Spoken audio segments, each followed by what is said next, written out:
Good day, ladies and gentlemen, and welcome to today's special interview session. Today, we'll be speaking with one of Sierra Leone's promising presidential aspirants from the All People's Congress, the APC, Dr. Ibrahim Bangura. Today, we want to discuss his vision, leadership, philosophy, and his plans for the people of Sierra Leone. My name is Emiola Oshifeso, and it's an honor to be conducting this conversation with you, Dr. Bangura, sir. You're welcome. Thank you very much. It's a pleasure to be with you. Yes, sir. So let's begin with the roots. People would like to know, who is Dr. Bangura? Your journey, your background. Would you like to tell the people of Sierra Leone, sir? Yes, me and a proud son of Sierra Leone.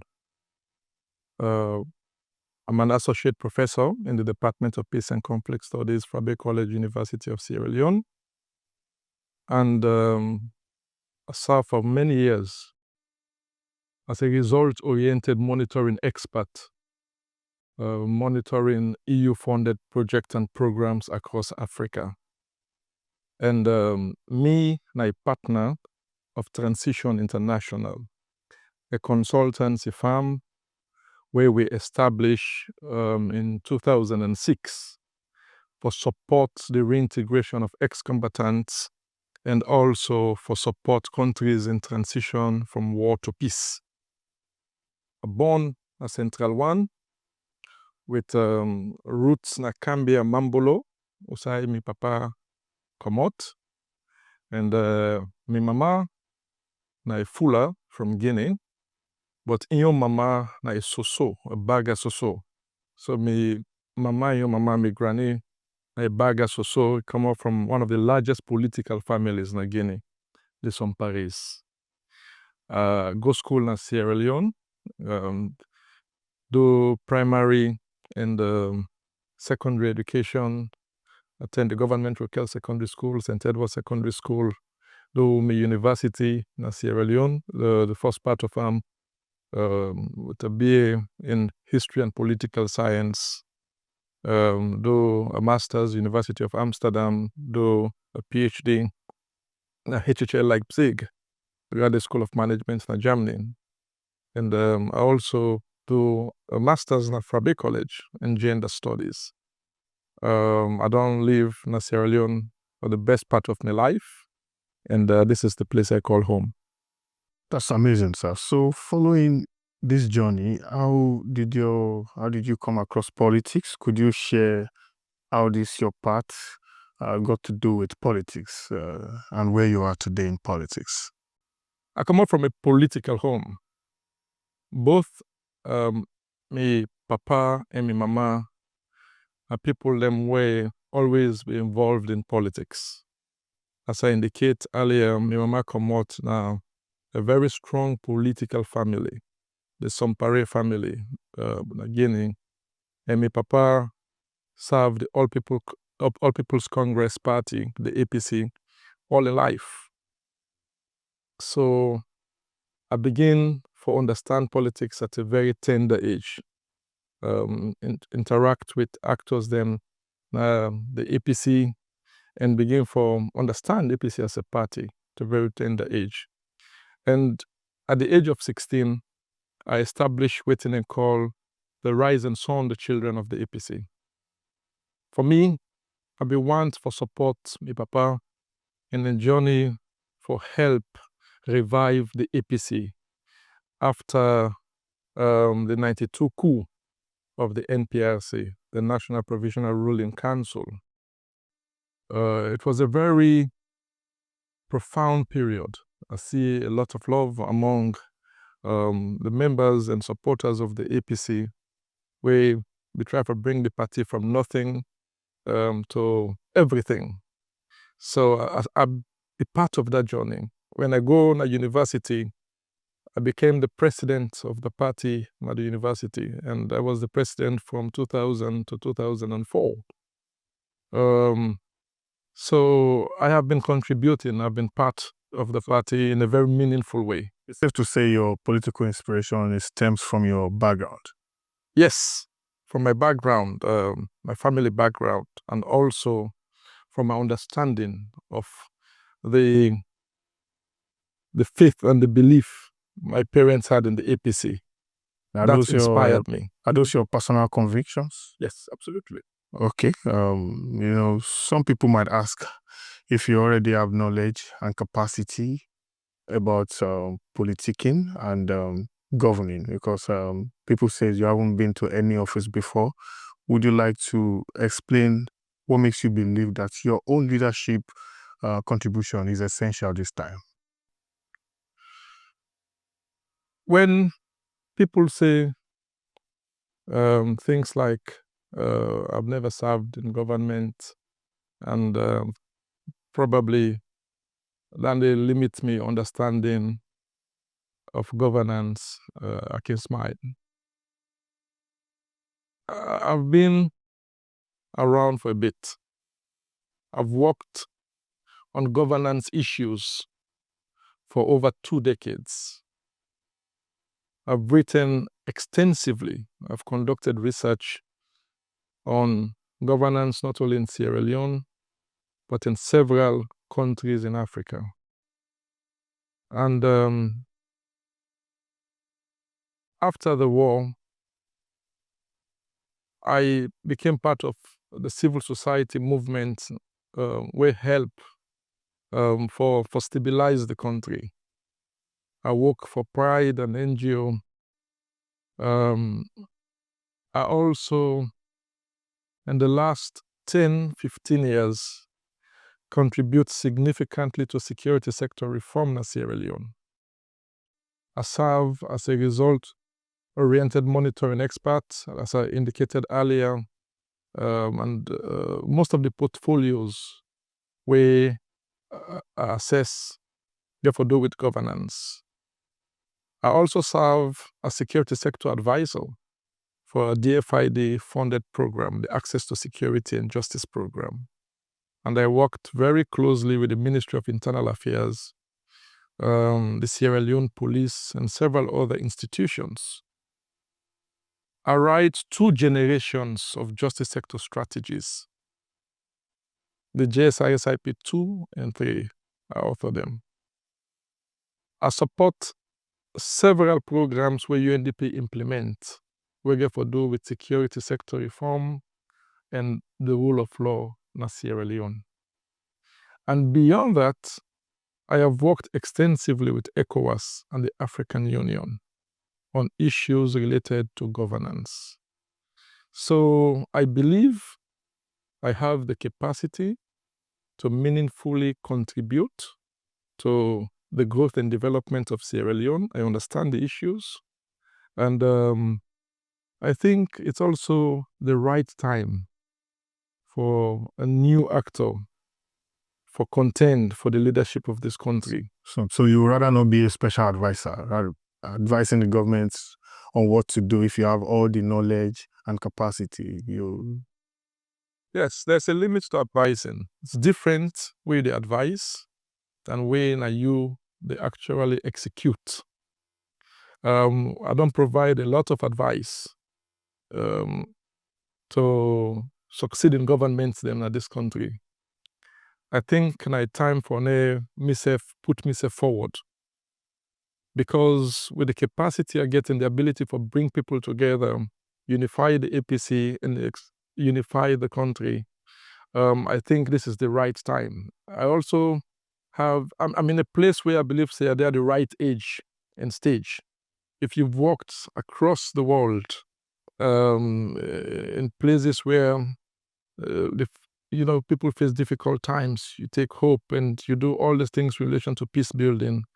It's about fitting at a particular point that you come back home and contribute foresee positive change that your society. And I think this is the time. Let's talk about your party, sir. With over 20 aspirants, how do you intend to bring this flag bearership for those that believes in you? Because many sees you as the Messiah. So how do you intend to win this flag bearership, sir? I have always said that politics is science. It's a delegates conference that we'll be facing. We want to have the required votes to win. So it takes a lot of hard work, engaging all stakeholders within the party. The good thing with We Campaign, they use an inclusive and participatory approach, also an intersectional approach. Young people, the aged, people from the east, the south, the north. For us, it's about bringing the party together. It's a party with a very good history. It's a beautiful history. But we don't face our own challenges them since the party lost in 2018. I don't try in my own little way for help for unify the party. I was the lead facilitator between the party and the NRM. The NRM, like group of young people, them with the seek reform at the party. So they ended up in court with the party. So the party brought me in for bring them and the young people them and come to a conclusion. We go help the party for move towards the 2023 elections. I succeeded for broker peace between the party and the NRM. And I don't do a lot of interventions them for help bring the party together, contributed to the constitutional reform process and we undertake. I also participate in several committees them in the last elections, supports the drafting of the manifesto of the party, the strategy for the elections. So I've played, my own role in those capacities. And I think the time is now right for me to put myself forward, because I believe, I would bring the party together and strategically position them for victory in 2028. So now that the party, the APC, is embracing more of the competitive process rather than selecting, how well positioned are you with the delegates, the key stakeholders? Are you sure you are going to have their support? We've done well so far. Politics, they be complacent. You work hard, take nothing for granted. I understand the party. I have good knowledge. I know the actors, and I've been engaging with them. We have a very good team. A team where consists of people with deep roots in the party and a deep understanding and knowledge of the party. Then people and they work across all the respective districts in the country, engage with them, women, young people, every kid of the party. We will continue for press on every day, until the National Delegates Conference. We want to get a decisive victory. But one of the things I want to say now that whosoever emerges as the leader of the APC, it will bring the party together. So if what will be considered a victory for one person, for be a victory for everybody, because now victory they not for isolate or marginalize, those that may not get the required votes to be declared the winner of the NDC.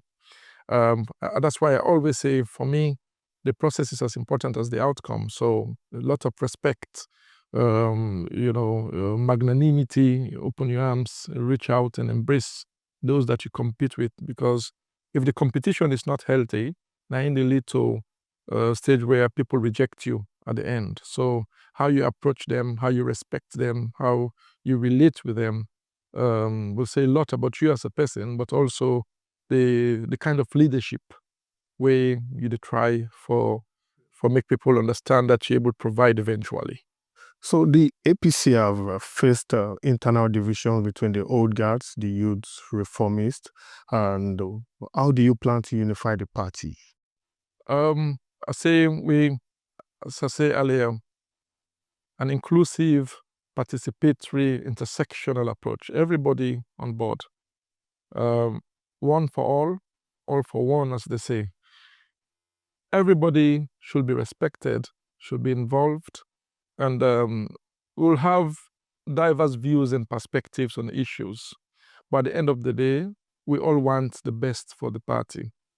I continue to engage most stakeholders, reach out to those that I'm not very familiar with, but also we've couched our campaign on the mantra of heal, unite, and build.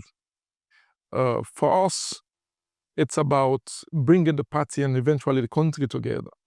We have a country where they face challenges them in terms of political divisions, ethno-regional divides, all of these kind of things. The way the APC will position itself, come together with a clear vision, go help way for better approach the 2028 elections and win. So everybody on board, everybody. By the time we come out of the convention, we were able to rally behind the leader we go emerge.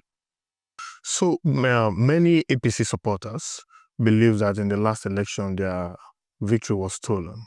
If you emerge the flag bearer, how do you intend to protect your people's votes? Yes, there has to be a clear-cut and precise approach, a deliberate approach. One of the challenges the APC they face, a lack of unity. It's easy for them to vote in hand, where as a party you're not well put together. It's easy. So you have a united party. They say failing to plan is planning to fail. So you prepare, you plan well, you become strategic in your approach. Engage the party people, engage the country, get the country to believe in you, what you're selling. Work with all actors at the local and international level, build trust. Put mechanisms in place. The one them way they monitor the polling station. Yeah. Also to get the police and the military and others to understand that they should focus on their constitutional role, not to them business for support electoral fraud. Beyond that, the APC therefore be very determined to ensure that their votes are secured across the country. That is why we are embracing the whole of the country. It's a national face. What we have as a campaign is a national movement to get people from the southeast, the northwest, the northeast, the western area to believe that we campaign a home for them. We campaign at the face of the future. We campaign, we provide what has been denied them over the years. There is the current challenge in the country in relation to young people feeling marginalized, disconnect between young people and the state. So we, they come for be different, for embrace everyone and ensure that the land that we love, our Sierra Leone, become a true home for every citizen, irrespective of your ethnic group where you come up from, the region where you come up from, or the views them where you carry. So you are assuring your supporters that their mandates will be protected? 100%, absolutely. So beyond politics, there has been a pandemic about drug destroying the lives of youths in Sierra Leone, and a lot of outcry out there. We see dead bodies on ground. We see youths out of school simply because of this drug issue. It's a national concern. It's what we feel the people would like. Anyone who is imagining the next president should really work on for them. What are your directions towards bringing or ending this pandemic? The Kush crisis, a very serious crisis. It destroy the lives of several young people them across the country. And no political party, and no ethnic group, and no sabi surname. It's sad for see we young people them that die from It's sad for see homes shattered by the crisis. It's sad for see mothers they cry for them picking them, see them in pain. A lot of them they struggle for get off but they get little or no support. Me family directly affected. My nephew Mohammed Mansari, they on Kush. Few years ago, they called me one day and say problem day and me papa house. Say what happened. Then say Mohammed come, they throw up, they look very terrible. I go and meet him in the state where I meet him was very sad. I was heartbroken. It's not a promising young boy. Did very well in school. We get high hopes for him then. And then you see him, he was 19. With the help of a doctor, we able to stabilize him. And I ask him, I say, what happened? And they me begin learn about Kush. They say, begin take the drug, the fella imparted them after school. I say, but why you do that? Just they cry, and they will give me a proper answer. They begin tiff na the house. There was a point where people, the window panes, take everything, go sell them. We don't do everything, try for persuade them, for stop, provide medical support, but it just they get worse. What happened to Mohammed, and it happened to other families equally affected by the Kush crisis. So from a first-hand perspective, experience, from a first-hand experience, I know the kind of effects we get on individuals and families. We be very deliberate as a people for stop the Kush crisis. When they talk about them, we'll get to move away from talking to action. We need for no side the Kush they come out. What are the people that they bring and come? We get for support the Drug Enforcement Agency for take the appropriate actions then with no political interference. That they will do their work or help way for stop this. The security and justice sector actors for able do their work for bring this menace to an end. And beyond just talking about the drugs, the motivation behind the use of the drugs on the part of young people. I always say this, we live in a traumatized society. The war ended in 2002, but the effects linger on. Still lingers. We're not able to address the effects of the war on us as a people. We deal with the war, signed an agreement, we bring them to an end, but the promises of the peace were never achieved. Shortly after the war, young people begin to feel again that the state continue to marginalize them. All the things they fought against, are come back for affect their lives. Then begin for sing music, to express their frustrations and grievances against the state. Then form a tar basis, we say the local tea booth, as a place for go interact and engage themselves on the ills and odds of society and the kind of lives and dreams, I talk about them pain, them frustration, but also their hopes and their aspirations. So they begin for call parliament, the youth parliament, the attire base. So disconnected from the state, they re-engineer the social space by creating the attire base. The state now ever get a comprehensive approach on dealing with its young people. Young people are a blessing to society. A younger population supposed to be a productive population.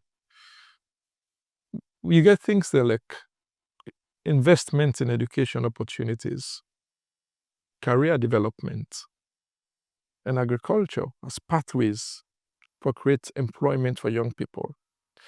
The state for care, the state for being involved in the lives of young people. So when you talk about the economy and everything around them, now therefore be focused on how they transform the lives of people and make them for be better.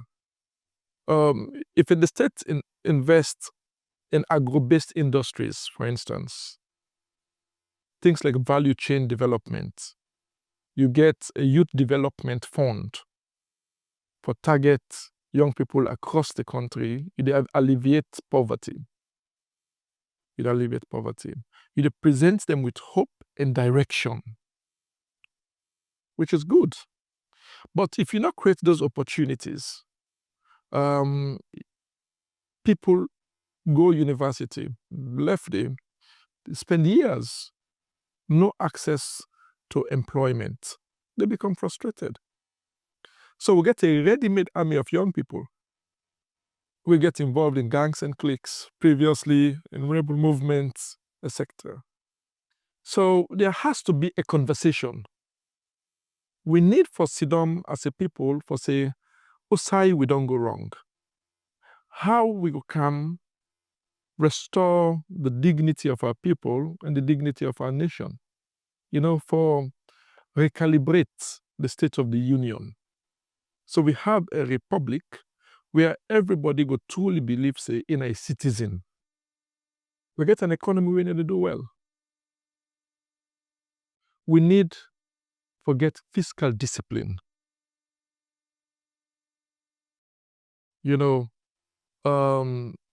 Expenditure by government therefore be prioritized and based on the essentials. Things that we need to waste therefore be cut out. That discipline therefore day. Because the needs are real. And if those needs are not addressed, then it's a problem. The state will be in crisis. So you say, well, a citizen is somebody who feel like in the trust of senses, they get a place, they get a voice, and then get a hold on the society. So the best way for address the Kush crisis, now for ensure, say, we involve young people, we involve all cadres of society, go beyond political lines, get a national focus, and bring those where they bring them in to account. There should be no sacred cows. So you have spoken very well and extensively about the problem that the people are faced with, especially the epidemic Kush. And what plans do you have for the victims?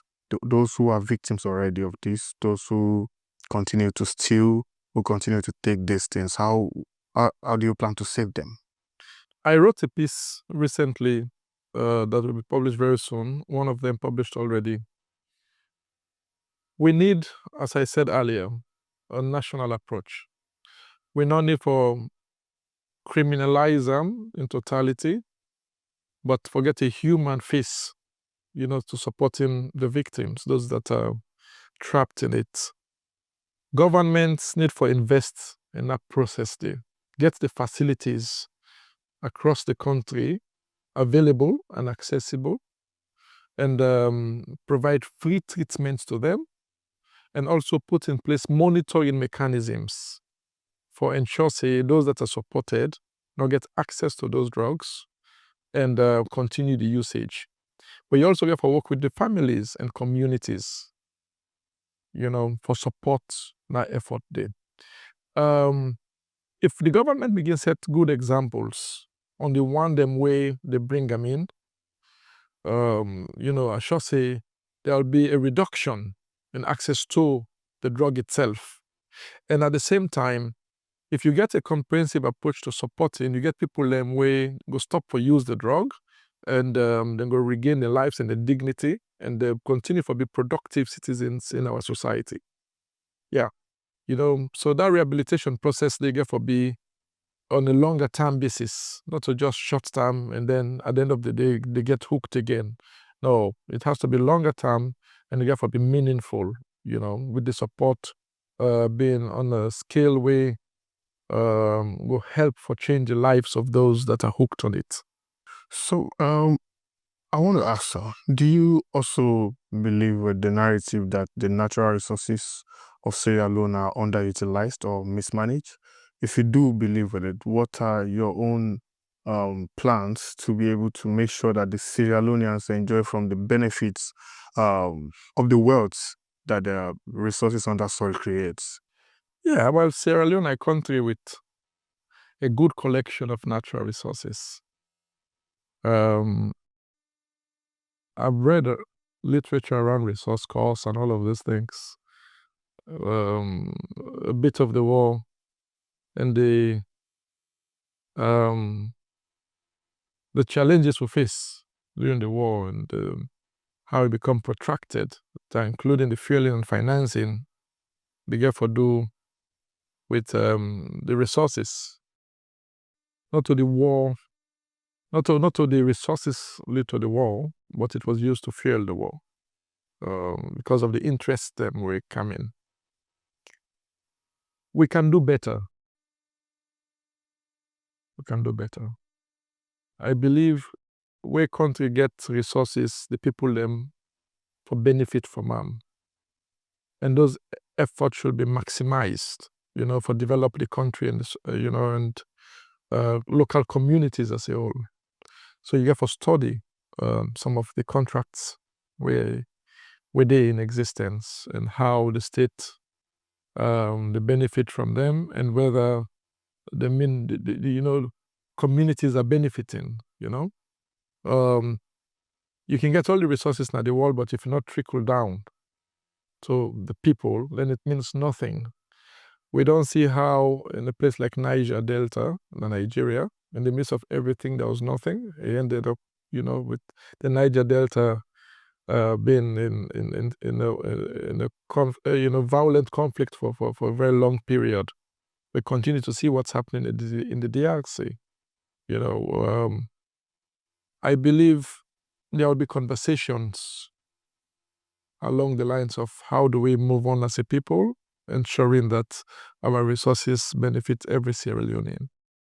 So, without taking much of your time, sir, I would like you to speak lastly, as we end this interview, about electricity. The people who, the Sierra Leoneans, they want to know because we've seen several news around about the previous administration. They said electricity was good, but during this administration, people have no good say about it. So, what are you doing about electricity, sir? It's something that will take our time to study. No nation can develop without electricity. We have to diversify our approach towards it. For instance, the use of solar systems is something that we have to look at in a very meaningful way. Also, how do we ensure that the hydro system that we have works and it's also upscaled to go beyond the limits that it produces at the moment? It's a shame to have a country that sleeps in dark at this particular stage in history. We will look at it very carefully and see how we can harness local and international support to ensure that every corner of the country is provided with the electricity that they require. Thank you so much, Dr. Bangura, for your time and insight. It's been a very interesting and enlightening conversation. Personally, I wish you the very best on your political journey to becoming the president, hopefully, in 2028. Thank you so much, sir. Thank you. Yes, you're welcome.